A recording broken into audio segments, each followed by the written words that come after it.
Our turret has been destroyed.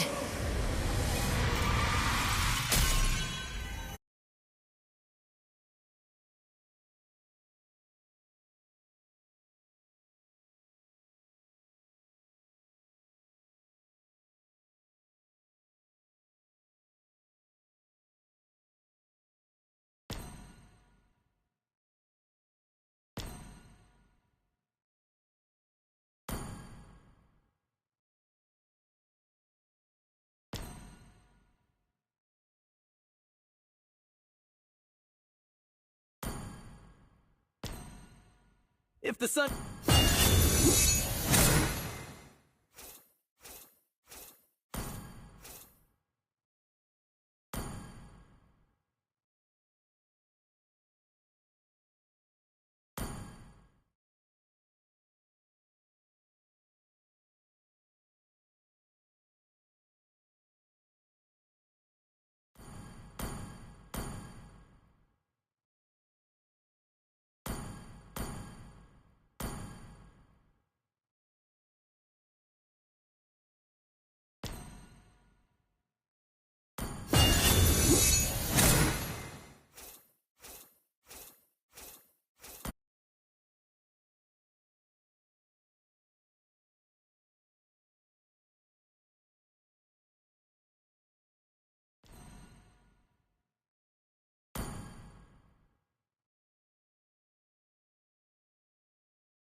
I think he used it on the last day of wildcards. But either way, right now, yes, they're showing their hand.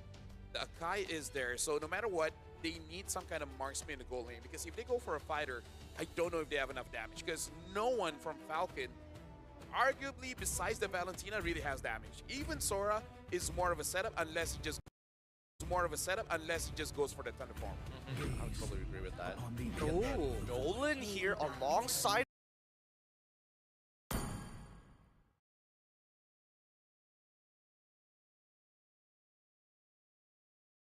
Again, with the Claude, with the Phoveus, there was already an argument for it, but I think with the Nolan on top of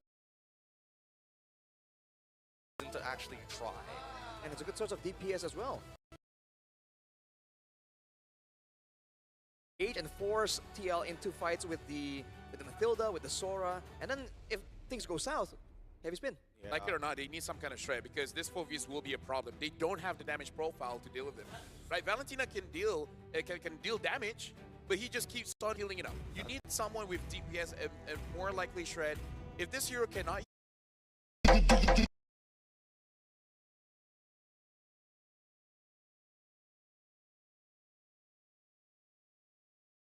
At the same time, it's a very fine line. They're coin flipping this. Yeah, but the thing is, Granger kind of loses in lane going up against a Claude, so...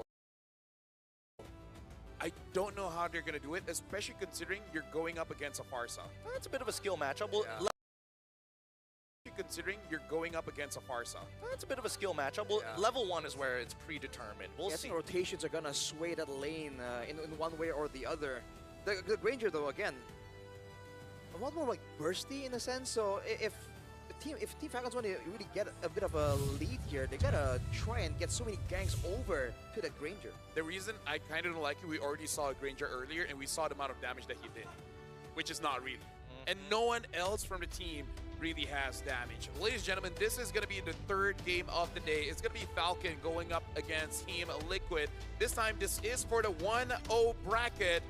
So winning this one gets you one game away from actually qualifying, and that one pushes you down to the 1-1. Welcome to the land of Dawn here. I just want to see whether Falcons actually has enough damage or not. Let's see. As the minions have already spawned and all the players are heading over to their lanes. The starting side, they're going to be starting on similar sides of the map. Purple start for Karl'Tezi on the opposite side, Boyette on his orange buff. The mid lane is where we're going to see a lot of these movements actually come from, right? Because I think that's the thing about Matilda. You're not there to be like, oh, I make a super gank happen, but I am there to pull you out of bad situations or save you from hostage scenarios. And the advantage of going the Obsidia over the Rangers, also that extra bit of crowd control, and considering that Team Falcons are very ultimate reliant, I feel like they're gonna struggle as well, trying to keep like Oheb or Carl Teasy in the fight, and instead of just getting in and out. So we'll see how they deal with that problem later on. Yeah, I don't mind being proven wrong, but I really just want to see it first. Now, looking at the emblem setup here,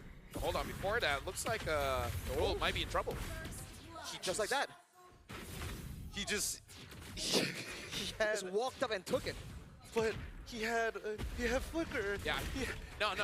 As a roamer, it's faster for you to come back into the game if you just die at that point. That's true. That's true. Getting gold anyways. I only die for like, what, 2 seconds? It's not enough time for the roamer passive to take anyways. Also true, also true. But even so, that first blood, huge for Sanji to kind of get himself ahead in terms of like item progression compared to Coffin. And I think that's going to be a really big deal if he gets that Lightning Truncheon first. Well, he might go for a Genius one, who knows? A gang attempt here in the mid lane. Yeah, I want a continuous fight. I feel like TL might actually do okay. Oh, Sanford already using the flicker, and I feel like with Akai, you're more favored around the turtle. Because oh, hold on, Sanji doing a lot of damage on Sanford. Yeah, they should just go for this kill onto Sanford so far. The Revitalize from JP saves his life. He's buying a little bit of time, doesn't get his passive off. And now JP has to back away. Call Teasy trying to look for a triple, yet survives. Magic Worship, okay, the shield comes just in time. And now, as they make sure, no lethal ignition to worry about. And the taunt, no! It's too late, Boyette takes it! Finds the first turtle and kills Daddy JP alongside it. I was about to say, Falcons made a mistake. They should 100% just go for the turtle, but they still got it. So, hey, not punished. Not punished. And Sanji's walking away with 2 own Carl. in his lane. Oh, wait, hold on. Whoa. Matilda Airlines already coming through. Carl survives, and Oheb making sure that Troll takes the punishment, forces the flicker. Here, Sanji in trouble now as we see that Coffin is able to find it on his own. Yo, That was Falcons. Falcons. That was hot. We thought there might prove to be a problem in the macro department, in the cheese department, but in pure execution, a Red Tree win, almost a 1v1 outplay. Dude, Falcons are online. They are online, and they're going to keep on going. JP spots out the information. Purple buff once again being taken by Boyette. On the opposite side, though, Carl Teasy doesn't seem like he's been able to find, or just a little bit short on that last hit. They're going on JP right now.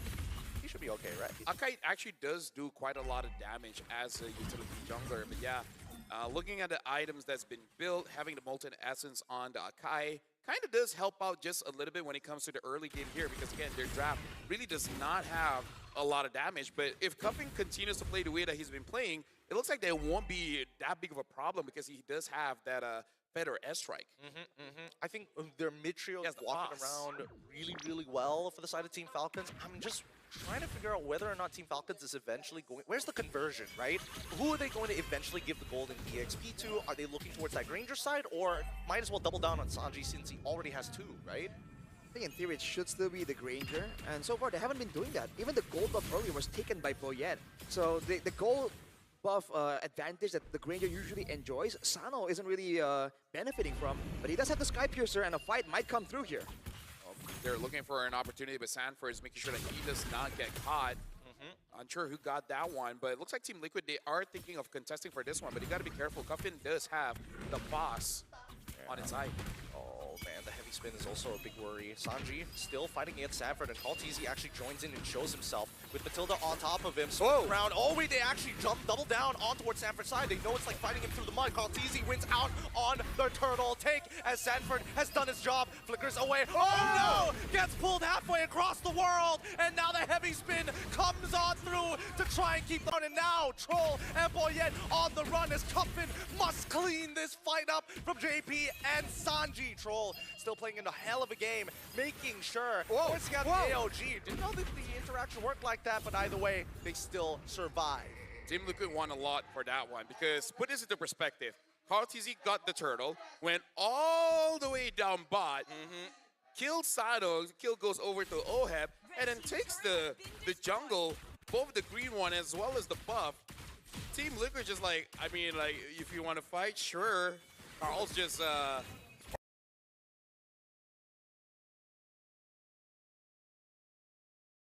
He's farming hard. And I think the best part about why Team Liquid is one hold on Feather Ash is already coming out to deterrent, making sure that Daddy JP is going to be able to get out scot-free. He doesn't have his AOG back up yet. Yeah, and again, his ult. Oh, wow. Again, huge damage onto him. And Boyette able to take him out with the help of a couple of ticks of the heavy spin control. He doesn't mind going down, but he's already got the Flask of Oasis. If he can survive, that'd be great. But Karl'Teezee puts the banhammer on him. Nothing gets past him. But there's some moves here from Team Falcons to try and throw a curveball, to try and get something. But overall, Team Liquid, even if they don't really have the kill advantage right now, because of how efficiently they're rotating around the map and leaving fights, they don't mind seemingly losing the fight a little bit if it means they get greater benefits afterwards through farms, through rotations. And you can see the advantage 2K. Yeah, right now for Team Falcons, they can do something here if they can get a cash. The question is who they're going to cash, because Troll so far has been very proactive, and Carl just keep taking all this farm. Team Liquid, they're pretty okay with the movements going up against Team Falcons here. Yep, I think they figured out that Team Liquid has figured out what Falcons, how they want to rotate, and they're doing it consistently, which is great, because now that Team Liquid has adjusted and Feather Airstrike already out to put Sano out of the fight, he's not going to be coming back in here. Oh! Loses 50% of his HP to the Flask of Oasis, does trigger, and now Sanford is holding on to 3 members. His Oheb is blasted down. Sano hold strong. AOD comes through from Daddy JP, but it's not enough, as even a fracture doesn't secure the kill. Big back and forth right there. TL with the overwhelming win. But JP, that was a very deep AOG after the fight. Oh, easy! Sanji walks away for free. Yeah, and yeah, Sanji just played fair by staying inside of the terrain. And be like, up over the terrain. Yeah, it's like actually get out of that one, because I saw the final moments. I don't know how he managed to get a mark on whoever was outside of the fight and able to get all out of there. But that was very impressive. And then now Carl almost 2,000 ahead. And Akai usually does. Wait, Troll in trouble. They only sacrifice him to minimize the damage. Even Sanji wasn't able to find that big engagement. At least for Team Liquid, Sanji, Pharsa managing to flicker out just in time before things got dangerous. That was infuriating. You got the catch, and then Sanji just avoided it in a way that you did not expect, and then flies away. It's an ankle break.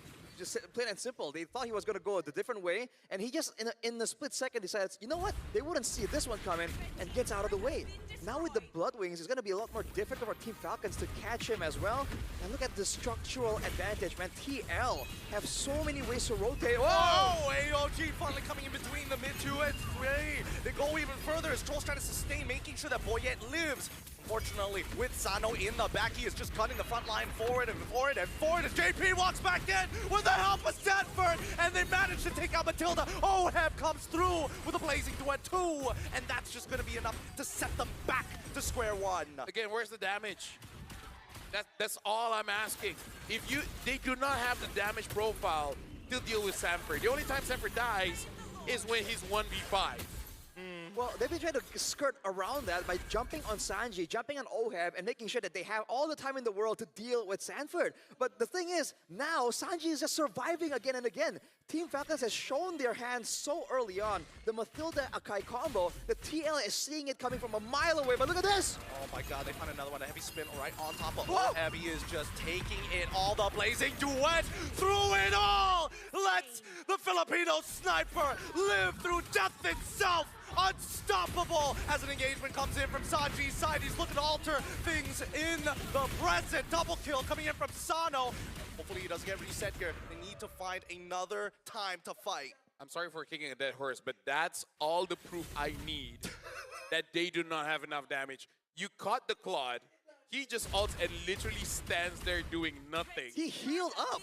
Yeah, that's how strong the revamped Fire Emblem is. Instead of giving Spell Vamp, it gives the hybrid lifesteal, and Claude just loves that. He loves the buff towards Demon Hunter Sword as well. A lot of heal. Way too much healing. So ridiculous. It's so ridiculous. And now they're going for even more. Oheb is playing on a tightrope. Same goes for Karl'Teezee. Both of them.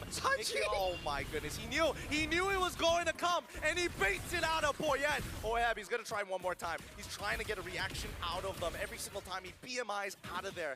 This tightrope act It's gotta play a huge mental strain on Team Falcons. You see that, and now if you're Team Falcons, every single time you see an opportunity, it's in the back of your mind. What if this is a bait? What if they're just waiting for me to waste my resources? And that's the last thing you want to have happen against a team like TL, dude. They will outmaneuver you mentally, and they're still going for a bit of a siege here. Yeah, right now, Team Liquid, they're going to hold on. They're jumping on Sano. I mean, they tried, but Sano manages to flicker out and cut enough distance. Boyet is looking at that mid-tier 1, and Sanford, he's finally down. Team Liquid took a risk, and it did not work out in their favor. Team Falcons bought themselves an extra 4 minutes. The way that Sanford is playing is basically like, I know I'm not going to get MVP, so I'm just going to buy time and you guys get something. I wonder if that was intentional, because he drew everyone. They saw the AOG along with the with Sanford walking into the base, and on the bottom side, that's just Karl'Tezi getting that far side base tower for free. That could have been intentional. It's a micro adjustment from Boyet specifically, right? Because if Boyet joined that top side, they would have lost their mid inhibitor almost straight away. So again, it's all about that push and pull, and I think that Liquid is just more aware. But Team Falcons, they're slowly getting it. They're like, okay, these are the signals that they're looking for as well. Yeah, Sanji knows Boyet is there. Yep, there you go. There you go. At this point, it's not even surprising. It's not. It's telegraphed not. so hard. At this point, Sanji is emailing into them. Man, dude. Even like force the flicker from Team Falcons themselves. Look at Karl'Tezi positioned to go for an assassination. They actually make it work. I mean, Sanford start baiting, and now the AOG into the back to catch Sano initially. Karl'Tezi's at least able to find one, but Sanji on the opposite end, outmaneuvered by Karl'Tezi. Oheb now just slowly gunning away at Boyet. He can go forward and Blazing Duet as well. Flickers forward, locks himself in the corner, gets back out because Sano didn't react in time! Even if it did not enough damage. I really do not like this Granger against this kind of lineup coming in from Team Liquid. Now 10k ahead, and Sanji's just showing Cuffin. You know, like, oh, you crawled to me, that was cute, now I'm gonna do it to you. Once again, Stolen Feather Airstrike just buying them some time. Precious seconds as another wave is about to crash. They want to deal with the top side, and they don't mind the wave pushing in from bottom. Well, right now, the Feather Airstrike trying to zone them away. Carl's gonna be careful. And Sanji, I guess the late game is probably the weakest point for Sora, because you don't have enough damage to execute like 1v1, and you don't have enough sustain to actually get everyone. Oh, hold on, Boyet misses it. I mean, tries with a heavy spin to kind of buy some time, disrupt the upcoming waves. They know that the Lord is coming, and they know for a fact that the top tier 3 is going to fall. JP with the AOG already down. They're still waiting. Boyet, he does not have his ult just yet. Cuffin with the Stolen Feathered Airstrike will try and buy some time. Sanji himself responds with his own artillery. The waves are being managed very well as Team Falcons have no inhibitors, and now Sanford gets into the middle of the fight. Engagement coming in from the side of Sanji, only finds 2. It's not enough as JP takes him out, and now the rest of the Falcons are forced underneath as we see Team Liquid close out the game. GG, well played. Congratulations to Team Liquid, and again, this is expected. But we gotta say, Team Falcons put up a very strong fight, but as predicted, this kind of draft, with all the patch changes, just does not deal enough damage. Cuffin tried his very best to deal the damage, and he did quite well, but you know that